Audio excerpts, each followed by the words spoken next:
নতুন ভবন থেকে ৫৮ বছরের পুরনো জরাজীর্ণ ভবনে স্থানান্তরের পরিকল্পনা চলছে বরিশাল শেরেবাংলা মেডিকেল কলেজ হাসপাতালের মেডিসিন বিভাগ।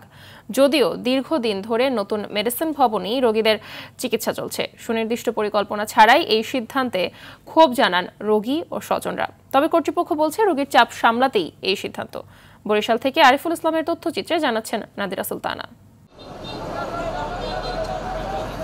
বরিশাল শেরেবাংলা মেডিকেল কলেজ হাসপাতালে চিকিৎসার মান উন্নয়নের দাবি নিয়ে ছাত্রদের চলমান আন্দোলনের মধ্যেই নতুন ভবন থেকে মেডিসিন বিভাগকে পুরাতন ভবনে নেয়ার প্রক্রিয়া চলছে। রোগীরা জানান নতুন ভবনটিতে আধুনিক চিকিৎসার সুবিধা, মেডিসিন স্টোর, সার্বক্ষণিক জেনারেটর, পানির ব্যবস্থা সহ শয্যাও বেশি। কিন্তু এই ভবন থেকে ১৯৬৬ সালে প্রতিষ্ঠিত জরাজীর্ণ ভবনে স্থানান্তর ঝুঁকিপূর্ণ বলে মনে করছেন অনেকেই। একই সঙ্গে রোগী ও স্বজনরাও প্রতিবাদ জানাচ্ছেন। ভবন এর ঠিক আছে, এখানেই থাকুক চিকিৎসা, এখানে আমরা চাই এখানেই থাকুক।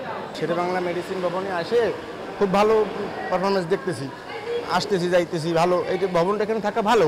তবে হাসপাতাল কর্তৃপক্ষ জানায় রোগীদের অতিরিক্ত চাপ সামলাতে মেডিসিন বিভাগ আগের জায়গায় নেওয়ার সিদ্ধান্ত হয়েছে।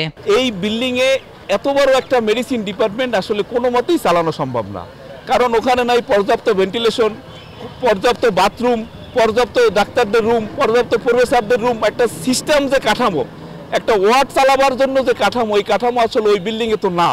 খুব সাংঘাতিক অবস্থা, ওখানে আসলে রোগীও থাকতে পারে না, আমাদের নার্সরা কর্তৃপক্ষ এমপ্লয়িরাও কাজ করতে পারে না, এবং ওই বিল্ডিংটা আসলে ওয়ার্ডের জন্য তৈরি করা হয় নাই, যার জন্যই সমস্যাটা। যদি ওয়ার্ডের কনসেপ্টে তৈরি করা হতো তাহলে বড় লিঙ্ক থাকতো, এক পাশে থাকতো টয়লেট প্রিমিসিস, আরেক পাশে থাকতো যে সিএ রেজিস্টার প্রফেসরদের রুমগুলো।